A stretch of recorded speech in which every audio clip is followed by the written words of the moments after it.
ಚಪ್ಪಾಳೆ ಮುಖೇನ ನಾವು ಅಭಿನಂದನೆ ಸಲ್ಲಿಸೋಣ.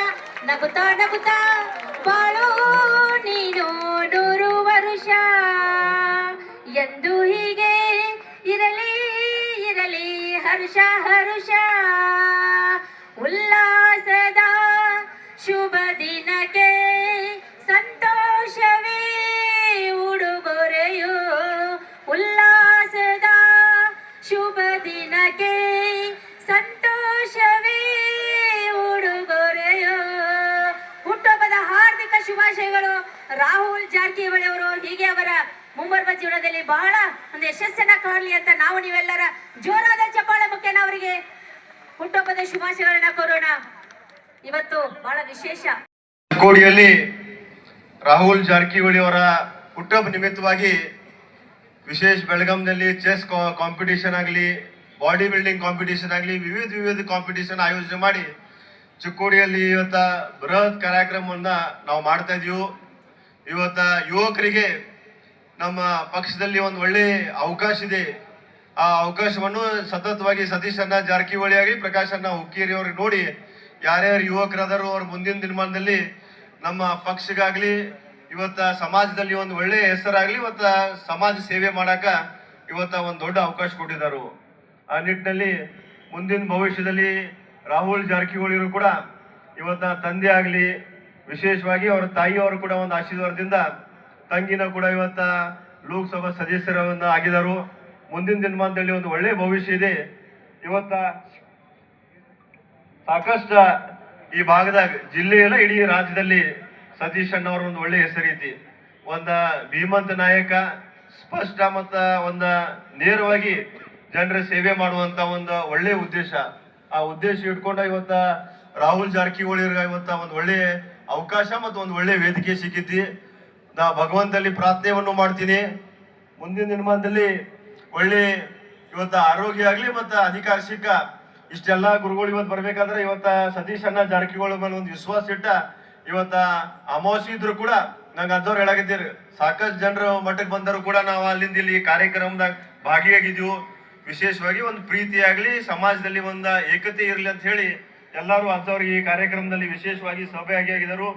ಸತೀಶ್ ಅಣ್ಣ ಅವ್ರಿಗೊಂದು ದೊಡ್ಡ ತಾಕತ್ ಸಮಾಜದವ್ರು ಏನೇನು ಇವತ್ತ ನಮ್ಮ ಗುಡಿ ಇವತ್ತ ಮಠ ಅದಾವು ಸಾಕಷ್ಟು ಅನುದಾನ ಕೊಟ್ಟ ಅವ್ರಿಗೂ ಕೂಡ ಒಂದು ಶಕ್ತಿ ತುಂಬಬೇಕಂತ ಇವತ್ತ ಸತೀಶ್ ಅಣ್ಣ ಆಗ್ಲಿ, ಪ್ರಿಯಾಂಕ ಆಗ್ಲಿ, ಪ್ರಕಾಶ್ ಅಣ್ಣ ಹುಕ್ಕೇರಿ ನನಗ ಒಂದು ದೇವ್ರ ಶಕ್ತಿ ಕೊಟ್ಟಿದರು. ಮುಂದಿನ ದಿನಮಾನದಲ್ಲಿ ಇದೇ ರೀತಿ ಸಮಾಜದ ಇವತ್ತು ಎಲ್ಲ ಗುರುಗಳ ರಾಹುಲ್ ಮೇಲೆ ಇದೇ ರೀತಿ ಒಂದು ಪ್ರೀತಿ, ವಿಶ್ವಾಸ, ಆಶೀರ್ವಾದ ಇರಲಿ ಅಂತ ಹೇಳಿ ತಾವು ಎಲ್ಲರೂ ಈ ಕಾರ್ಯಕ್ರಮದಲ್ಲಿ ಗಾಂಧಿ ಜಯಂತಿ ಆಗ್ಲಿ ನಿಮಿತ್ತವಾಗಿ ಇಲ್ಲಿ ಬಂದ ಈ ಕಾರ್ಯಕ್ರಮ ಯಶಸ್ವಿ ಮಾಡಿರಿ. ಹುಟ್ಟಹಬ್ಬ ಕೂಡ ಇವತ್ತ ಇನ್ನೊಮ್ಮೆ ಮನಸ್ಸಿನಿಂದ ರಾಹುಲ್ ಜಾರಕಿಹೊಳಿ ಅವರಿಗೆ ಮತ್ತೊಮ್ಮೆ ಹ್ಯಾಪಿ ಬರ್ತ್ಡೇ ಹೇಳಿ ತಮಗೂ ಕೂಡ ಒಳ್ಳೇದಾಗ್ಲಿ ಅಂತ ಎರಡು ಮಾತನ್ನು ಮುಗಿಸುತ್ತೇನೆ. ಸನ್ಮಾನ್ಯ ಪ್ರಪಂಚದ ಎಲ್ಲ ದಾರ್ಶನಿಕರನ್ನ ಸ್ಮರಣೆ ಮಾಡಿ ಭಾರತ ದೇಶ ಕಂಡಂತಹ ಆ ಒಂದು ಪರಂಪರೆಯಲ್ಲಿ, ಆ ಒಂದು ವಂಶ ಪರಂಪರೆಯಲ್ಲಿ ಇವತ್ತು ರಾಹುಲ್ ಜಾರಕಿಹೊಳಿ ಅವರು ಅವರ ಸುಪುತ್ರರಾಗಿ ಬರೀ ತಂದೆಯ ಒಂದು ಹೆಸರಿನ ಮೇಲೆ ಬೆಳೆಯೋದಲ್ಲ, ಅವರು ಕೂಡ ಕ್ಷೇತ್ರದಲ್ಲಿ ನಾನು ನೋಡ್ತಾ ಇರೋ ಹಾಗೆ ಸುಮಾರು 8-10 ವರ್ಷಗಳಾಯಿತು. ಅವರು ಯಾವಾಗ ತಮ್ಮ ಇಂಜಿನಿಯರಿಂಗ್ ಮುಗಿಸಿ ಹೊರಗೆ ಬಂದಾರ ಅಂದಿನಿಂದನೂ ಕೂಡ ಅವರು ಹಳ್ಳಿಗೂ ಕೂಡ ಬಹುಶಃ ಸತೀಶ್ ಸಾಹೇಬ್ರಕ್ಕಿಂತಲೂ ಹೆಚ್ಚು ಕ್ಷೇತ್ರಗಳನ್ನು ಅಡ್ಡಾಡಿ ಅಭಿವೃದ್ಧಿಯ ಕಾರ್ಯಗಳಿಗೆ ಶಂಕುಸ್ಥಾಪನೆ ಮಾಡಿದವರು. ಆ ಕಾರ್ಯಕ್ಷೇತ್ರದ ಬಗ್ಗೆ ಗಮನವನ್ನು ಕೊಡೋರು ಯಾರಂದ್ರೆ ರಾಹುಲ್ ಜಾರಕಿಹೊಳಿ ಅವರು ಅನ್ನುವಂಥದ್ದನ್ನು ನಾನು ಬಹಳ ಅಭಿಮಾನದಿಂದ ಹೇಳ್ಕೊಳ್ತೇನೆ. ಯಾಕಂದ್ರೆ ಅವರ ಅನೇಕ ಕಾರ್ಯಕ್ರಮಗಳಲ್ಲಿ ವಿಶೇಷವಾಗಿ ನಾನು ಭಾಗವಹಿಸ್ತಿರ್ತೇನೆ. ವೇದಿಕೆಯ ಮೇಲಿರುವಂತಹ ನಮ್ಮ ಅಥಣೀಯ ಪೂಜ್ಯರನ್ನ ಹಿಡ್ಕೊಂಡು ಎಲ್ಲ ಪೂಜ್ಯರು ಕೂಡ ಆ ಕಾರ್ಯಕ್ರಮದಲ್ಲಿ ಇರ್ತಿರ್ತೇವೆ.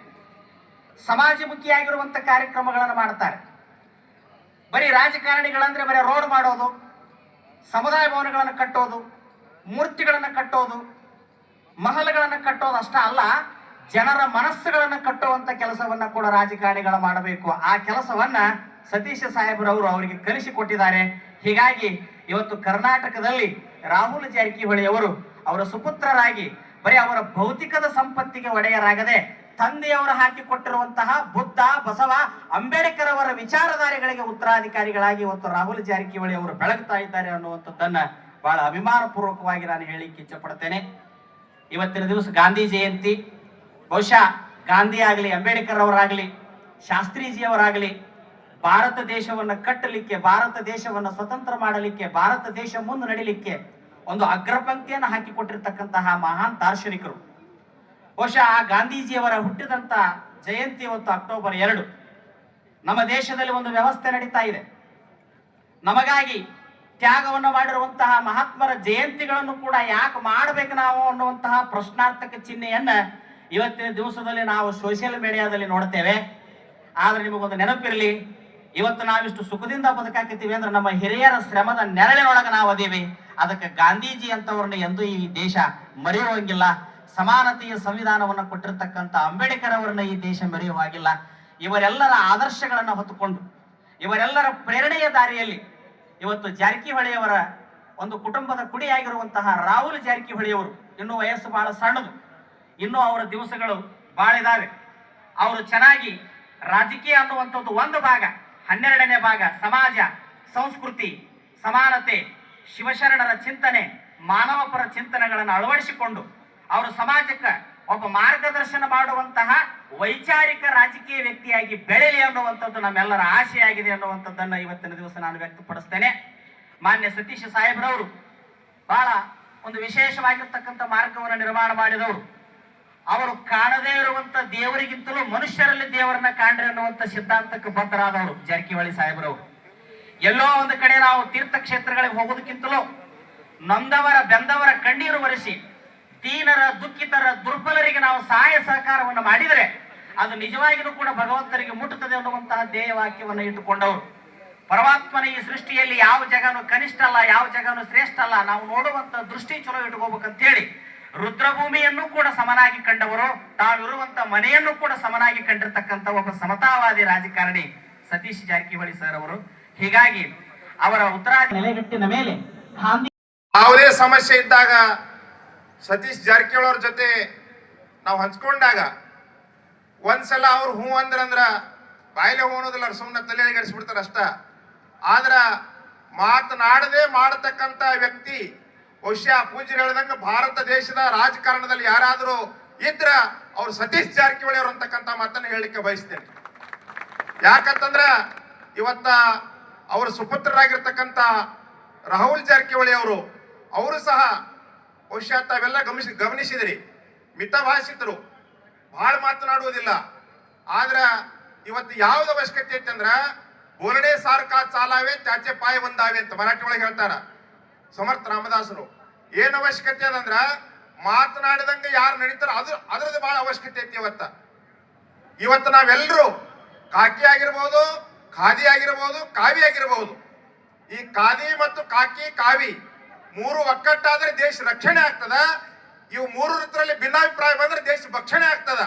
ಅದಕ್ಕ ಕಾಕಿ, ಖಾದಿ, ಕಾವಿ ಎಲ್ಲ ಮೂರನ್ನು ಒಂದಾಗಿ ಹೋಗ್ತಕ್ಕಂಥದ್ದು ಇವತ್ತು ಅದೇ ರೀತಿ